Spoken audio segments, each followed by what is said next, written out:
বন্ধুরা, সব শব্দ কি একই রকম? না।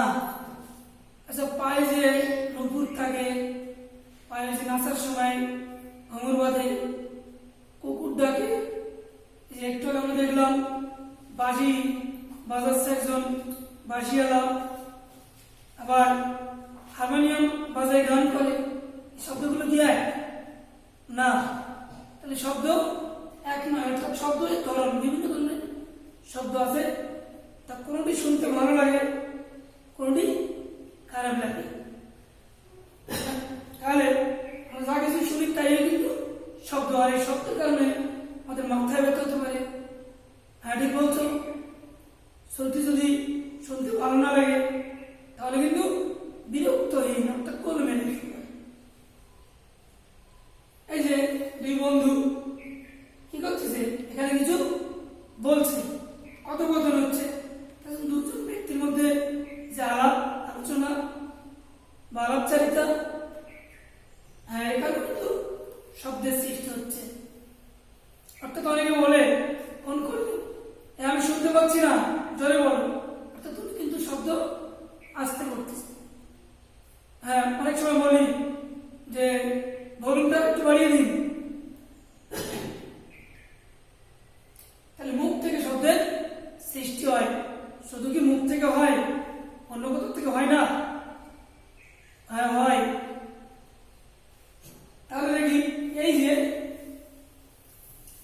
একজন ব্যক্তি মোবাইলে আছে, ঘড়ি আছে, আমরা সকালে অর্থাৎ যারা রাত্র জেগে বই পড়ি তারা কি করি, যে আমাদের ঘুম থেকে উঠতে দেরি হতে পারে, তার জন্যই ঘড়িতে কি করে রাখি, অ্যালার্ম দিয়ে রাখি।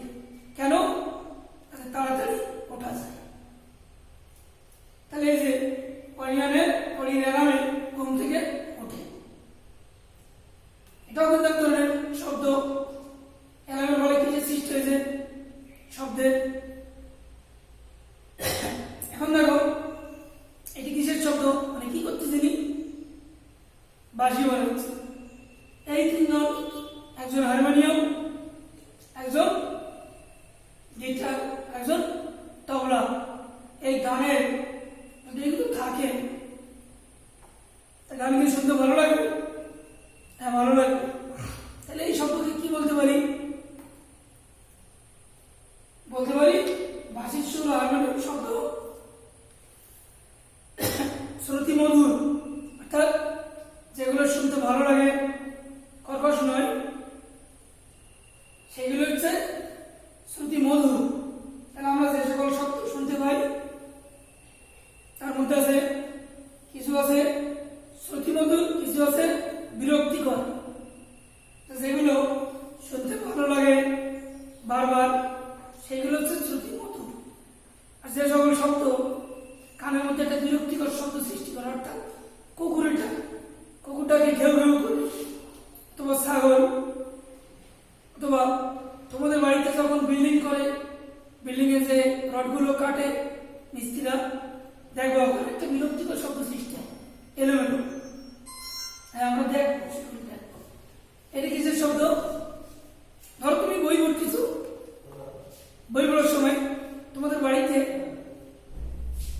মানে অপরিচিত তোমাদের গেটের সামনে একজন এসে হর্ন বাজাচ্ছে, অথবা তুমি স্কুটি ক্লাস করতেছ, তোমার রাস্তার সংলগ্ন স্কুল, ওখানে ব্যারিকেড নাই, তো ওখানে বারবার হর্ন বাজাচ্ছে। এই শব্দগুলো কি তোমাদের ক্ষতি করবে না? হ্যাঁ, ক্লাসের ক্ষতি করবে, তোমাদের পড়ালেখার ক্ষতি করবে। এইগুলোই কিন্তু হচ্ছে শ্রুতিহীন, অর্থাৎ ভালো লাগে না, বিরক্তিকর, কর্কশ। হ্যাঁ, এটা হচ্ছে ছাগল, ছাগলের ডাক শুনছো তোমরা নিশ্চয়ই। কুকুর তোমাদের বাড়িতে আছে, কখনো আছে না, অপরিচিত লোক যদি আছে, কুকুর কি করে, বারবার কেউ কেউ শব্দ করে। আরে সেই ল দিয়ে করার যে লকাটা করার, তাই কিন্তু রড কাটতেছে, কি বিরক্তিকর শব্দ। এইগুলো হচ্ছে বিরক্তিকর শব্দ।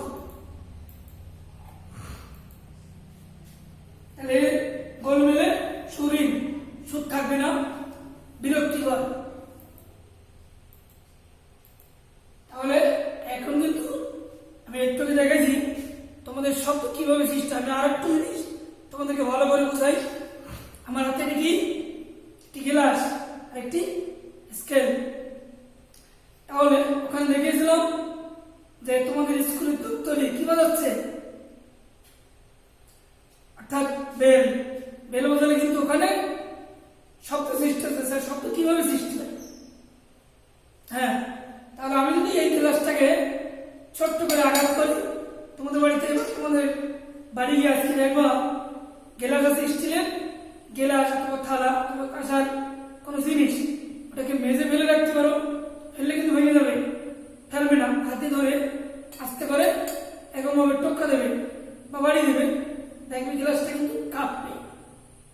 কি করবে? কাঁপবে, অর্থাৎ কম্পন।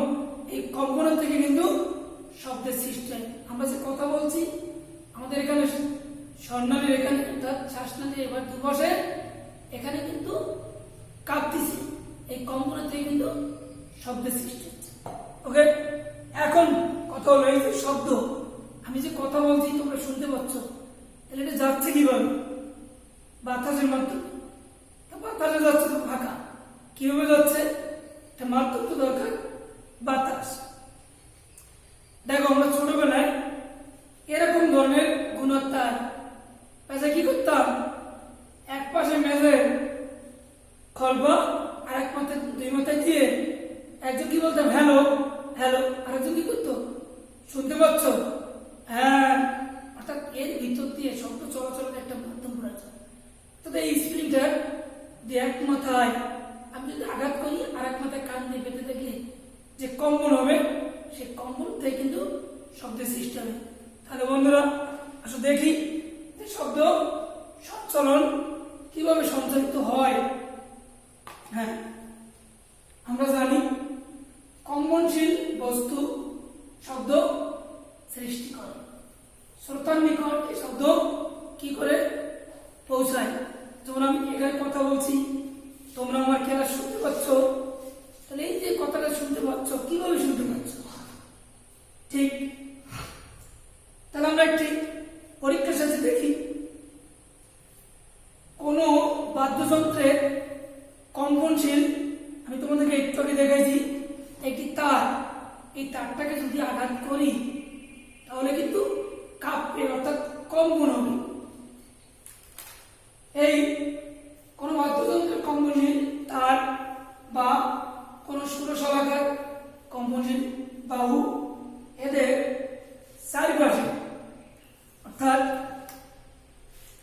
এইখানে যদি আঘাত করা হয় তাহলে এই কম্পন এখানে আসবে, এখান থেকে এখানে এভাবেই পাশে কিন্তু কি হবে? কম্পনের সৃষ্টি করবে, পাশে কম্পনের সৃষ্টি করবে। আরেকটু লক্ষ্য করি, দেখো আমি যে বেলটা তোমাদের এনেছি আমি দেখাচ্ছি, আমি যদি এখানে আঘাত করি শুনতে পাচ্ছ এই যে কাঁপতেছি, আমি চাপে ধরি শব্দ কিন্তু বন্ধ হয়ে গেছে। এইটি হচ্ছে কম্পন। যাতে এখানে আঘাত করবো, এখানকার অণুগুলো পার্শ্ববর্তী অণুগুলোকে কম্পিত করবে, কম্পনের সৃষ্টি করবে, এটাই এভাবে শব্দের সৃষ্টি হয়। তাহলে এই যে বাহুর এই কম্পিত অণুগুলো এদের কম্পনকে পার্শ্ববর্তী বাহুর অণুগুলোতে স্থানান্তর করবে, ট্রান্সফার করে। যেমন এই তার কিছু কিছু জায়গায় দেখতে পাচ্ছ খুবই ঘন, কিছু কিছু জায়গায় পাতলা, অর্থাৎ যেখানে ঘন এখানে কিন্তু প্রসারিত হয়েছে প্রসার, আর এখানে সংকোচন, অর্থাৎ চলে যাচ্ছে। হ্যাঁ, এখানে দেখানো আছে পর্যটন এভাবে শব্দ ঢেউয়ের মতো।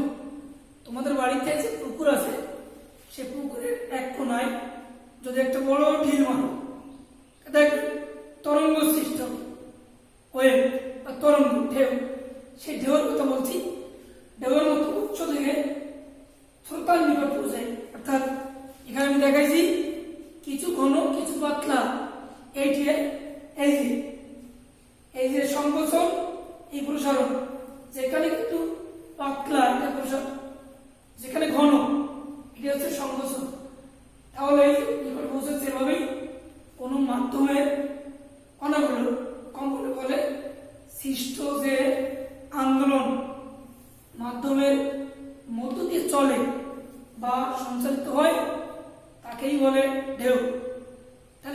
প্রশ্ন হতে পারে ঢেউ কাকে বলে। হ্যাঁ, তাহলে আমি আরেকবার পড়ে শোনাই। কোনো মাধ্যমের কণাগুলোর কম্পনের ফলে সৃষ্ট যে আন্দোলন মাধ্যমের মধ্য দিয়ে চলে বা সঞ্চালিত হয় তাকে ঢেউ বলে। হ্যাঁ, একটি লম্বা স্প্রিং নিয়ে এর এক প্রান্ত আমি একটু আগে তোমাদেরকে দেখিয়ে দিচ্ছি। এটি হচ্ছে সেই স্প্রিং। আমি আরেকবার দেখাই। এই যে দেখতে পাচ্ছ সবাই? হ্যাঁ, এখানে কিছু জায়গা আছে, হ্যাঁ কিছু জায়গা আছে ঘন, কিছু জায়গা পাতলা, কিছু জায়গা ঘন। এটি হচ্ছে ঘন যেখানে সংকোচন, যেখানে পাতলা প্রসারণ। ঠিক, এটি হচ্ছে শব্দ সঞ্চালন। তাহলে শব্দ সঞ্চালন কি বললাম? ঢেউ কাকে বলে জানতে পারলাম। এখন এই শব্দ কিভাবে সঞ্চালিত হয়? মাধ্যমের দরকার। তাহলে দেখি সে মাধ্যমটা অর্থাৎ পদ্ধতি। আমি তোমাদেরকে এটা একটু করে দেখাবো না, তোমরা আজকে বাড়ি গিয়ে সবাই একটু পরীক্ষা করবে। একটি বোতল নিবে, একটি লাঠি নেবে, লাঠি নিয়ে লাঠির এক মাথায় যে ছোট নুপুর বা ঘুঙুর আছে সেই ঘুঙুরটা বেঁধে নেবে, আর একটি কর্ক নিয়ে এটা আটকে দেবে, দিয়ে বোতলটাকে ঠিক আস্তে করে যদি কাট করো ওতে শুনতে পাবে যে ভিতরে শব্দ হচ্ছে। হ্যাঁ, এখন তাহলে কিভাবে গেল?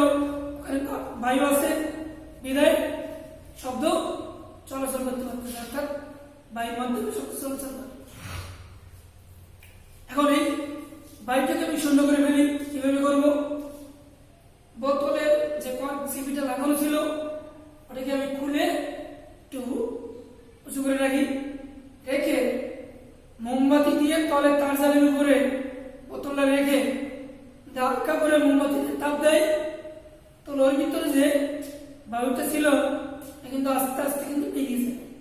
যখন বেরিয়ে যাবে তখন এটা আটকাই, চিপিটা আটকে রেখে এবার তুমি আস্তে করে কাট করবে, দেখবে ঝুনঝুনির শব্দ চলাচল, অর্থাৎ শব্দ শুনতে পাচ্ছি না। এখানে কিন্তু বায়ু ছিল, বাতাস এখানে কিন্তু নাই। তাহলে এখানে ছিল শব্দ শুনতে পাচ্ছি, এখানে নাই। তাহলে এই দুটোর থেকে বোঝা যায় শব্দ, অর্থাৎ এই যে শব্দ চলাচল সঞ্চালন এর জন্য কিন্তু বাতাস প্রয়োজন। এটি হচ্ছে শব্দ সঞ্চালনের পদ্ধতি। সবাইকে বুঝতে পারছো? তাহলে একটু তোমাদের আরেকটু বলে শোনাই। কি কি নেবে? অর্থাৎ একটি ধাতব ঝুনঝুনি। অর্থাৎ ঝুনঝুনি কি? তোমাদের ওই যে বোনেরা নাচে না, নাচার যে ঘুঙুরটা ওটা একটা দুটো নেবে। ঝুনঝুনি, একটি সরু কাঠি, একটি বড় মুখকালো বোতল, আর একটি কর্ক। কাঠির এক পাতায় ঝুনঝুনি সুতা দিয়ে বাঁধবে, বেঁধে কাঠির অপর প্রান্তে কোথায় কর্কের কর্কটা লাগিয়ে ভিতরে ঢুকায় ঠিক বোতলটা আস্তে করে কাজ করবে। কাজ করলে দেখবে ঝুনঝুনি শব্দ শুনতে হচ্ছে। পরবর্তীতে ওটা কর্কটা খুলে ওই ঝুনঝুনি অর্থাৎ বোতলের ভিতরে যে বাতাস ছিল মোমবাতি জ্বালিয়ে আস্তে করে তাপ দিলে বাতাসটা বেরিয়ে দেবে। কর্কে আবার আটকে দাও, আটকে দেওয়ার পরে ঠিক বোতলটা আগের মতো কাজ করলে দেখবে ওর ভিতরে বাতাস নাই, শব্দ শোনা যাবে না। সেই কথা বলছি, বাইরে থেকে ঝুনঝুনি শব্দ শুনতে পাবে কিন্তু এখানে কোনো শব্দ শুনতে পাবে না। হ্যাঁ, বোতলটি ঠান্ডা হওয়ার পর আবার যাবে, কোনো শব্দ শুনতে পাচ্ছ কি না? কোনো শব্দ শোনা যাচ্ছে না বা খুব ক্ষীণ শব্দ শোনা যাচ্ছে। এর অর্থ কি? এর অর্থ শব্দ মাধ্যম ছাড়া সঞ্চালিত হয় না। তাহলে এখানে একটি প্রশ্ন করতে পারে যে শব্দ মাধ্যম ছাড়া সঞ্চালিত হয় না। এরা একটি প্রশ্ন করতে পারে শব্দ মাধ্যম ছাড়া সঞ্চালিত হয় না। এই উক্তিটি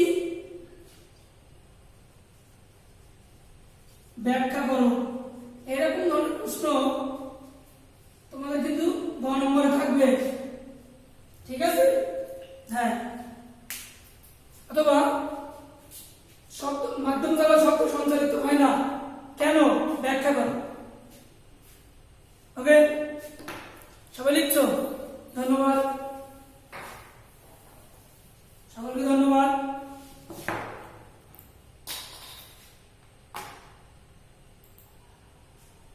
এখন আমরা কিন্তু একেবারে শেষ পর্যন্ত চলে আসছি।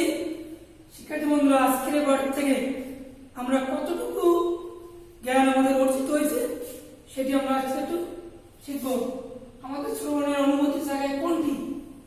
আমি কিন্তু দেখাচ্ছি পানি, শব্দ, ল, কার্বন ডাইঅক্সাইড। হ্যাঁ, ঠিক বলছো, শব্দ।